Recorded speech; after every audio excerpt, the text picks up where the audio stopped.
আহা, তুই তো ভাবছিস কেন বলতো? যা চেয়েছিলাম তা তো হয়েছে। অলরেডি মিলি বাড়ি থেকে ভেগেছে। এবার দেখবি ছোটন ঠিক তোকে পছন্দ করবে।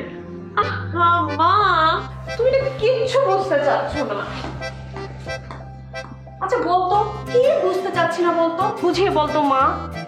দেখো মা, তোমরা যাকে নিয়ে ভাবছো তারও তো আমাকে নিয়ে ভাবতে হবে না? মানে আমি যাকে চাচ্ছি তারও তো আমাকে চাইতে হবে। সে তো আমাকে এখনো সেই ছোট খুকি ভাবে।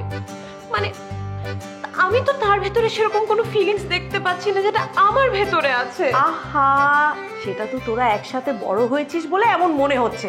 ও তো চাচাতো ভাই না, ছোটবেলা থেকে একসাথে তোরা বড় হয়েছিস।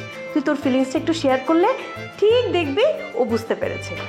আর তাছাড়া তোর বড় চাচাই তো তোদের বিয়েটা ঠিক করে গিয়েছে।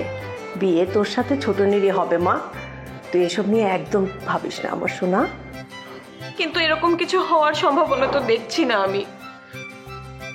আহা, সেজন্যই তো তোর মামাকে ডেকেছি। সব সমাধান হয়ে যাবে। এই বিষয়ে মামা কি করবে? আরে তুই জানিস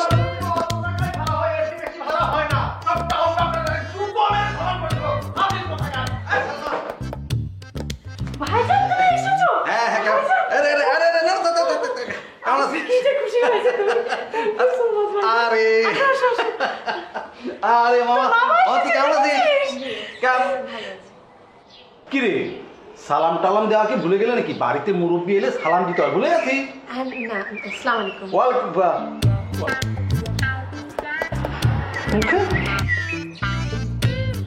মানে আমি একটা জিনিস কিছুতেই বুঝতে পারলাম না, তুই কি তোর মেয়েকে কিছু শেখাসনি নাকি? শহর বড় জেলে এত মডার্ন হতে হবে? আসলে ভাইজান ছোট মানুষ তো, এজন্য। ছোট মানে? ছোট কথা, সে রীতিমতো ডাঙ্গর একটা মেয়ে, আমার 3 ইঞ্চি লম্বা হবে, আবার বলিস ছোট? হোয়াটস ডাঙর? তুই ডাঙ্গর মানেও জানিস না? ডাঙ্গর মানে হচ্ছে ওই যে ইয়ে আর কি, ওই যে এই কি তুই তোর মেয়েকে কিচ্ছু শেখাসনি নাকি?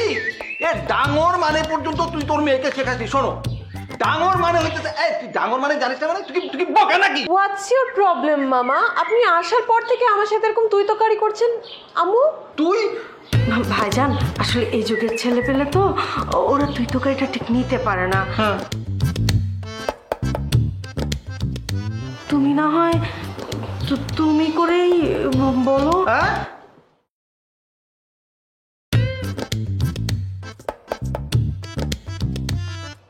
আমার আপন ভাগ্নি, তাকে আমি তুই বলবো না তুমি বলবো, সেটা সে ভাইজান তুমি সকাল থেকে জার্নি করছো, আসো একটু রেস্ট করবে, তোমার রুমটা দেখিয়ে দিই। আসো আসো। হ্যাঁ হ্যাঁ, রুমটা দেখিয়ে দাও তোমার ভাইকে। না মানে মামাকে রুমটা একটু দেখিয়ে দাও। ভাইজান তুমি চলো তো, ওর কথায় কান দিও না। চলো চলো হ্যাঁ চল। চলো চলো চলো ভাইজান চলো। তুমি এখন কি খাবে ভাইজান? মাথায় পানি দেবো। কি সব যন্ত্রণা, এগুলো আবার মামাকে তুলে নিয়ে আসছে। আমি আছি আমার টেনশনে, এখন কি করবো বুঝতেছি না। ছোট